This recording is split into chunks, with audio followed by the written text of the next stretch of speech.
Dans cette partie découverte, Clément, on parle de défis et souvent on se pose une grande question quand on est face à des gens qui tentent l'incroyable, c'est pourquoi? Pourquoi ce défi? À quoi ça sert, en fait? Si ce n'est à montrer l'exemple et à montrer que l'exploit est parfois à portée de main quand on a le courage. Et on va accueillir un aventurier que l'on respecte énormément.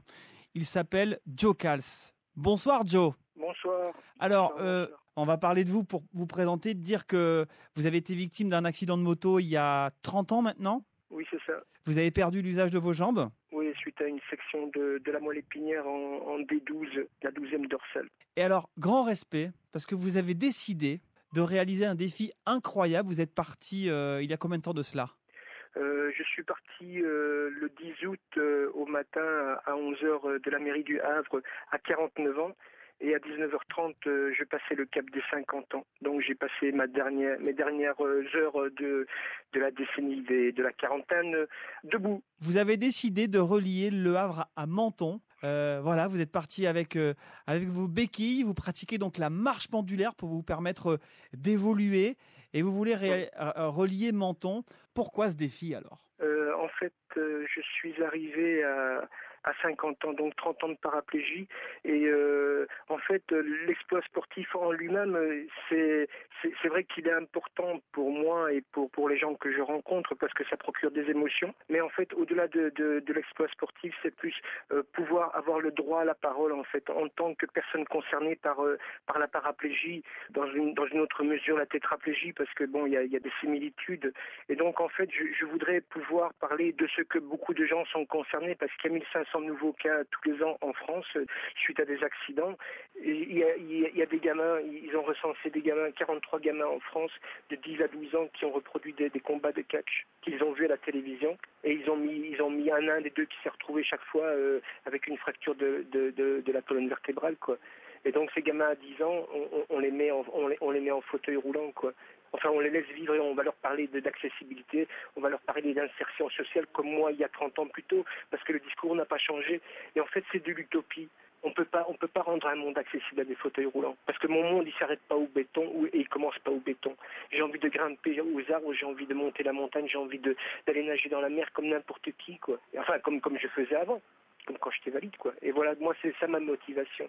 En fait, c'est de pouvoir inciter la recherche à intensifier la recherche, voilà. Et vous tentez donc de récolter des fonds pour l'association Alarme, hein, c'est cela, hein? Oui, l'association Alarme a été créée dans le but de pouvoir informer en fait des familles d'enfants qui ont eu des accidents ou des paraplégiques, tétraplégiques, de l'évolution, et ils organisent des manifestations aussi pour récolter des fonds parce que ils se tiennent au courant de tout ce qui se passe à travers le monde, et donc ils financent selon leurs moyens et selon les rentrées d'argent qu'il y a des recherches qui se font.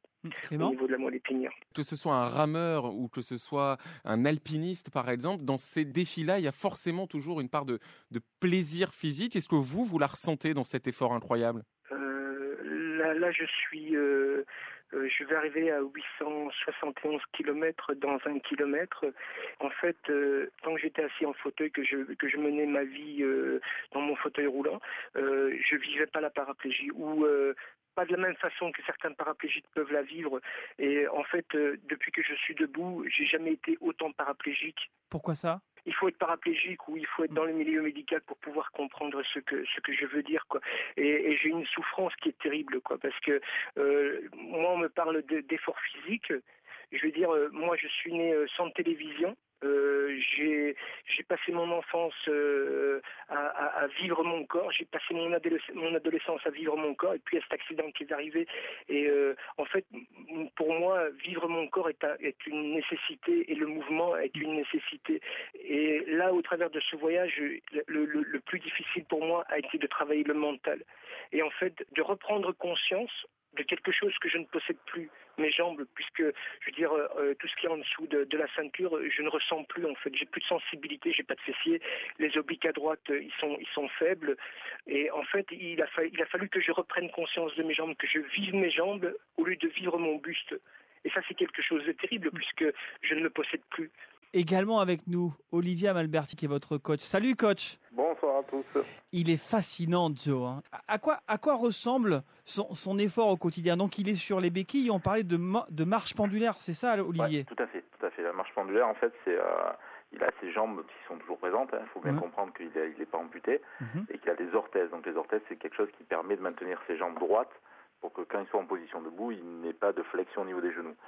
Donc, en fait, il faut comprendre que cette marche pendulaire, en fait, le gros travail qui se fait, en dehors de l'appui des béquilles avec les bras, les épaules, trapèzes, etc., on a un gros travail abdominal qui permet en fait de balancer les jambes. Tout dans les bras et tout dans les abdos. Voilà. Pour donner une estimation à une personne valide, c'est 5 heures d'effort à peu près, 5 à 6 heures d'effort dans la journée. Ça équivaut à peu près à un petit marathon, quoi. Et ça, tous les jours, avec 4 jours de travail, 1 jour de repos. Joe Cals, quand on a préparé cette émission, Olivier notamment me racontait qu'au début, ça a été une grosse galère. Notamment pour l'hébergement, parce que vous êtes en camping-car, on vous a cambriolé le camping-car, les forces de l'ordre sont même intervenues, ça a été du grand n'importe quoi, très compliqué ce périple au début. Je veux dire, ça fait partie de l'aventure. Je peux pas. Si j'accepte le positif des gens, si j'accepte que les gens m'engueulent ou des gens me félicitent, je dois pouvoir être capable d'accepter que des gens m'engueulent parce qu'ils comprennent pas. Et je veux dire, cette aventure, c'est un tout. C'est pas que du positif. La vie de tous les jours de n'importe qui, si ce n'était que du positif, ce ne serait plus de positif. Donc, pour moi, le négatif, tout ce qui m'est arrivé, le vol de l'ordinateur, les gendarmes qui m'ont abordé, tout ça, ça fait partie. On est arrivé à gérer, quoi. Je suis toujours vivant et je suis toujours là et je vais arriver au bout du projet. Olivier, il est fascinant, Joe. Moi, il me donne des frissons. Ouais, non, mais après, faut le connaître, c'est quelqu'un qui, moi ça fait quelques années maintenant, puisqu'on a fait une grosse préparation quand même sur ça, sur la partie physique, pour arriver à ce qu'il est maintenant, parce qu'on ne fait pas 800 km en marche pendulaire en se levant le matin, je mets mes béquilles puis je m'en vais.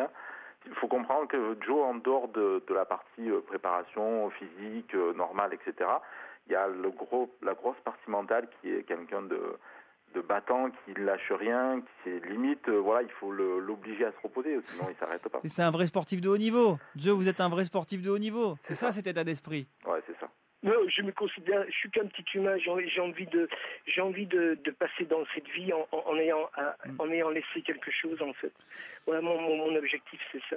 Bonne fin de soirée, messieurs. Merci à vous pour votre invitation. Joe, à bientôt. Bon courage. Ouais, Olivier, à bientôt. Et bon repos ce soir, hein. Ouais, ça va le faire. Je suis claqué tous les soirs. Et puis je me dis, le matin quand je me lève, j'ai purée, quelle patate j'ai. Et c'est terrible, Et pourtant je dors 7 heures par nuit, J'arrive à redémarrer, j'ai une de ces patates le matin. Bon, en fin de journée, je suis de nouveau épuisé, Merci, Joe Cals. Je vous remercie. Non, mais c'est nous qui vous remercions. Merci également à votre coach Olivier Amalbertini. Merci à vous. Amalberti. Amalberti. Amalberti. À bientôt. À bientôt.